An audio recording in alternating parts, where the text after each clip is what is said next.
स्वागत है आप सभी का हमारे YouTube चैनल नर्सिंग ज्ञान कोर्स में। मेरा नाम है चंदन और आप देखना शुरू कर चुके हैं जेएनएम थर्ड ईयर और फर्स्ट ईयर वालों के लिए कम्युनिटी हेल्थ नर्सिंग से कुछ इंपॉर्टेंट लॉन्ग टाइप क्वेश्चंस को। साथ ही इस वीडियो में उसका हम फुल डिस्क्राइब भी करने वाले हैं। आशा करते हैं वीडियो पसंद आएगा।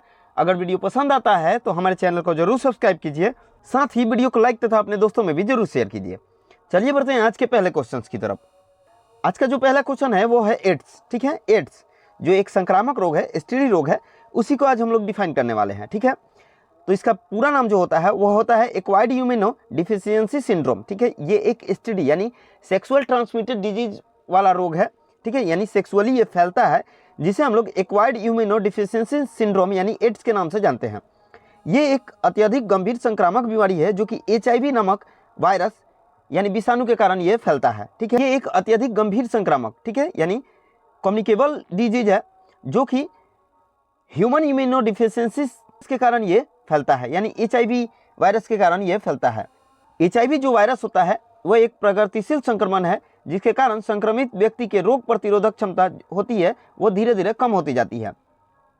परिणाम स्वरूप व्यक्ति में द्वितीयक संक्रमणों की संख्या बढ़ जाती है, यानी दूसरे भी रोग के जो संक्रमण होते हैं वो बढ़ना शुरू होते हैं या दूसरे भी रोग प्रकट होना शुरू करते हैं। ये जो होता है वो एक संक्रामक रोग है, एसटीडी रोग है, जिसका पूरा नाम एक्वायर्ड इम्यूनो डिफिशियंसी सिंड्रोम होता है। ये हमारे इम्यून सिस्टम को ही नष्ट करता है, जिसके कारण और भी जो रोग होते हैं वो हमारे शरीर में होना शुरू होते हैं। इसका जो कारक होता है वो होता है HIV वायरस यानी ह्यूमन इम्यूनो डिफिशियंसी वायरस।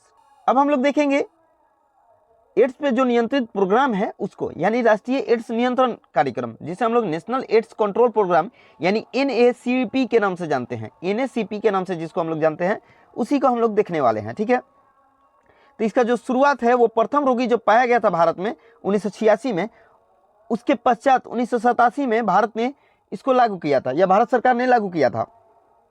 यानी जो राष्ट्रीय एड्स नियंत्रण कार्यक्रम है वो 1987 में लागू हुआ था, जो कि 1986 में जो भारत में सबसे पहले जो एड्स का रोगी मिला था उसके बाद ये लागू किया गया था। इसका मुख्य उद्देश्य HIV के संचरण को रोकना, HIV संक्रमण के कारण होने वाले रुग्णता यानी मोर्बिडिटी एवं मृत्यु यानी मोर्टिलिटी की रोकथाम करना है। ठीक है, HIV संक्रमण के संचार को रोकना, साथ ही HIV संक्रमण के कारण जो भी रुग्णता या मृत्यु हो रही है उसको भी रोकथाम करना, इसका लक्ष्य रखा गया था। साथ ही HIV संक्रमण के फैलाने के तरीके एवं बचाव के उपाय के बारे में जन समुदाय में जागरूकता फैलाना या फिर शिक्षा का प्रसार करना था।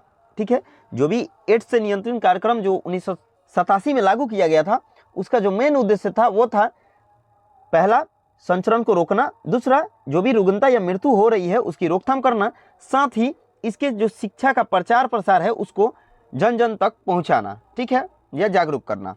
अगला है राष्ट्रीय एड्स नियंत्रण कार्यक्रम के अंतर्गत संपादित की जाने वाली विभिन्न गतिविधियां।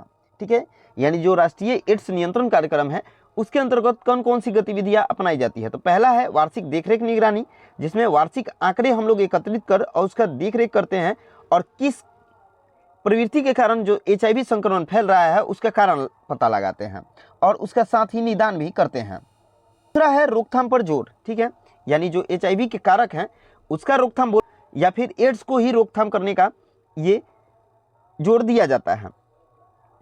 हमारे देश में HIV या एड्स के फैलाव का जो रेशियो है वो 0.3 से 0.5% है, अर्थात देश की 99% से अधिक जनसंख्या संक्रमण रहित है। ठीक है, अतः इस कार्यक्रम के अंतर्गत जो रोकथाम है उस पर ज़्यादा जोर दिया जाता है ताकि फैलाव को रोका जा सके। ठीक है, अगला है स्वैच्छिक परामर्श एवं जांच केंद्र यानी voluntary counselling and testing centre. इन केंद्रों पर स्वैच्छिक रूप से आने वाले लोगों को HIV संक्रमण या एड्स के संबंधित परामर्श दिए जाते हैं तथा संक्रमण की मौजूदगी का पता लगाने हेतु रक्त का परीक्षण किया जाता है। यह सब कुछ स्वैच्छिक आधार पर तथा निःशुल्क किया जाता है। ठीक है, यानी ऐसे जो सेंटर होते हैं वो स्वैच्छिक रूप से यानी खुद के अगर मन से आ रहे हैं पेशेंट, ठीक है, या फिर कोई व्यक्ति जिनका ये अनुमान है या फिर आशंका है कि वो टेस्ट कराना चाहिए, तो ऐसे रोगी या फिर व्यक्ति आते हैं और बिना किसी शुल्क के और अपना टेस्ट वगैरह चेक कराते हैं या फिर परामर्श लेते हैं। अगला है कंडोम के उपयोग को बढ़ाना। चूंकि ये एसटीडी रोग है, ठीक है, यानी सेक्सुअल ट्रांसमिटेड डिजीज है, यानी सेक्स द्वारा फैलने वाला ये संक्रामक रोग है, तो इसीलिए जो कंडोम होता है वो अति मददगार होता है प्रोटेक्टेड सेक्सुअल इंटरकोर्स के लिए, इसीलिए कंडोम के उपयोग को बढ़ावा देना भी जरूरी होता है। अगला है रक्त सुरक्षा कार्यक्रम यानी ब्लड सेफ्टी प्रोग्राम। चूंकि HIV जो होता है वो ब्लड के गलत ट्रांसमिशन से भी फैलता है, यानी गलत तरीके से अगर चढ़ा दिया जाए किसी व्यक्ति में, यानी संक्रमित व्यक्ति का ब्लड लेके अगर किसी असंक्रमित व्यक्ति में चढ़ा दिया जाए तो उससे भी ये रोग हो जाएगा। ठीक है, इसीलिए इस कार्यक्रम के अंतर्गत जो ब्लड सेफ्टी है उसको ध्यान में रखा जाता है और उसी रोगी को सुरक्षित ब्लड चढ़ाया जाता है ताकि उसमें संक्रमण न फैले। इससे संबंधित कार्यक्रम को चलाया जाता है। अगला है स्वास्थ्य कर्मियों का प्रशिक्षण। ठीक है, अगला है ट्रेनिंग ऑफ हेल्थ वर्कर। इसमें जो होता है वो एड्स से नियंत्रण जो कार्यक्रम है उसको बेहतरीन ढंग से क्रियान्वयन करने के लिए तथा HIV से संक्रमित व्यक्तियों की देखभाल या फिर उसके रुग्णता को पता करने के लिए हम लोग स्वास्थ्य कर्मियों का प्रशिक्षण भारत सरकार देती है, जिसमें चिकित्सक, नर्स तथा अन्य पैरामेडिकल स्टाफ को भी इसमें प्रशिक्षण दिया जाता है ताकि जो भी HIV से संक्रमित व्यक्ति हैं या फिर संक्रमण है उसको उचित तरीके से क्रियान्वयन कर सकें और उसको उचित रोकथाम किया जा सके। गर्भवती माता से उसके शिशु में HIV फैलने का जो संक्रमण होता है वो काफ़ी अधिक होता है, जिसमें गर्भावस्था के दौरान जो होती है वो 10 से 15% होती है, प्रसव के दौरान जो होती है वो 40 से 50% और प्रसव के बाद 25 से 30% होती है। ठीक है, तो इससे भी जो रोकथाम किया जाता है। ठीक है, तो HIV जो नियंत्रण कार्यक्रम है या एड्स नियंत्रण जो कार्यक्रम है उसी के अंतर्गत रखते हैं। अगला है वो यौन संचारित बीमारियों का नियंत्रण यानी control of sexual transmitted disease. जैसे कि हमने बताया कि एड्स जो होता है वो सेक्सुअल ट्रांसमिटेड डिजीज है। ठीक है, तो इससे संबंधित यानी सेक्सुअल ट्रांसमिटेड डिजीज को कंट्रोल करने के लिए भी इसमें नियंत्रण का कार्यक्रम चलाया जाता है, जिसमें आवश्यकता अनुसार निदान और उसका उपचार तथा संचरण दर को कम किया जाता है। अगला है एंटी रेट्रोवायरल थेरेपी। ठीक है, अगला है ART यानी एंटी रेट्रोवायरल थेरेपी। HIV संक्रमण में रोगी को एंटीवायरल थेरेपी दी जाती है, जिसके अंतर्गत जो दवाई दी जाती है वो सभी दवाई मुफ्त होती हैं। ठीक है, इसमें जो पेशेंट होता है एड्स से पीड़ित उसमें सभी दवाइयों को मुफ्त दिया जाता है, जिसे हम लोग एंटी रेट्रोवायरल थेरेपी के नाम से जानते हैं। अगला है समुदाय में जागरूकता उत्पन्न करना। ठीक है, जैसा कि हमने ऊपर भी बताया कि इसमें जो होता है शिक्षा का प्रचार प्रसार करके भी एड्स से नियंत्रण पाया जा सकता है, यानी एड्स को नियंत्रित किया जा सकता है। अब हम लोग देखेंगे भारत में स्वास्थ्य समस्याएं। ठीक है, जो भारत में स्वास्थ्य समस्याएं हैं यानी हेल्थ प्रॉब्लम है वो कौन कौन सी है। तो पहला है जनसंख्या से संबंधित यानी जनसंख्या समस्या। भारत में अभी वर्तमान में लगभग 144 प्लस करोड़ जो होते हैं वह जनसंख्या पार कर गया है। ठीक है, इसीलिए भारत में जो स्वास्थ्य समस्याएं हैं उसमें सबसे पहला जो कारक है वो है जनसंख्या। ठीक है, दूसरा है वातावरणीय और व स्वच्छता समस्या यानी एनवायरमेंटल एंड सैनिटाइजेशन प्रोग्राम। क्योंकि जनसंख्या जैसे जैसे बढ़ेगा वैसे वातावरण और जो उसका स्वच्छता है वो भी खत्म होते जाएगा। ठीक है, या वातावरण प्रदूषित होता जाएगा। तीसरा है पोषण समस्या।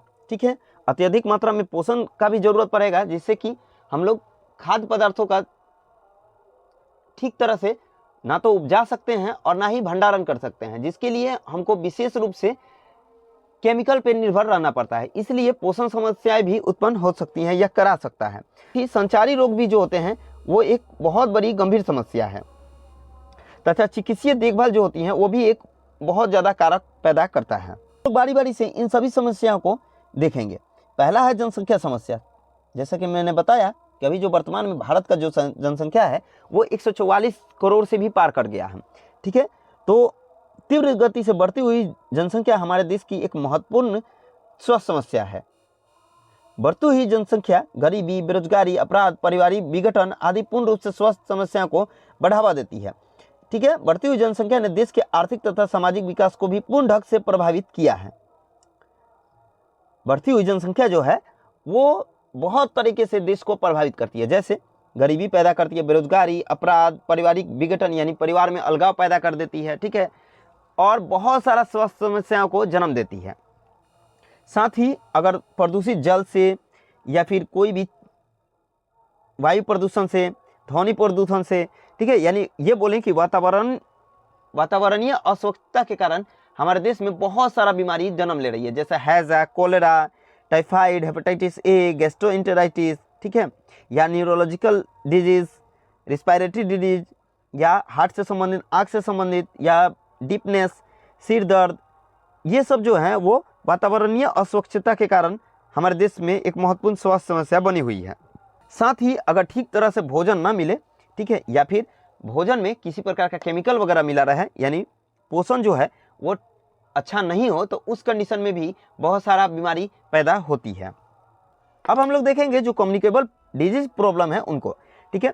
तो ये जो होती हैं वो संक्रामक बीमारियां होती हैं जो एक से दूसरे व्यक्ति में फैलती हैं, ठीक है। ये भी हमारे देश में बहुत ज़्यादा एक महत्वपूर्ण भूमिका निभाती है हमारे देश के स्वास्थ्य समस्याओं में, ठीक है, जिसमें मलेरिया, कुष्ठ, दस्त यानी डायरिया, एक्यूट रेस्पिरेटरी इन्फेक्शन, ठीक है, डेंगू, एड्स या सेक्सुअल ट्रांसमिटेड डिजीज जो होते हैं वो संक्रामक बीमारियों की श्रेणी में आते हैं, और ये जो होती हैं वो एक बहुत गंभीर स्वास्थ्य समस्याओं को उत्पन्न करती है। चिकित्सीय देखभाल समस्या, ठीक है, चूँकि हमारे देश में स्वास्थ्य देखभाल का असमान बंटवारा है, ठीक है, भारत गाँव का देश है और यहाँ का लगभग 80% जनसंख्या गाँव में तथा 20% जनसंख्या ही शहरी क्षेत्रों में निवास करती है।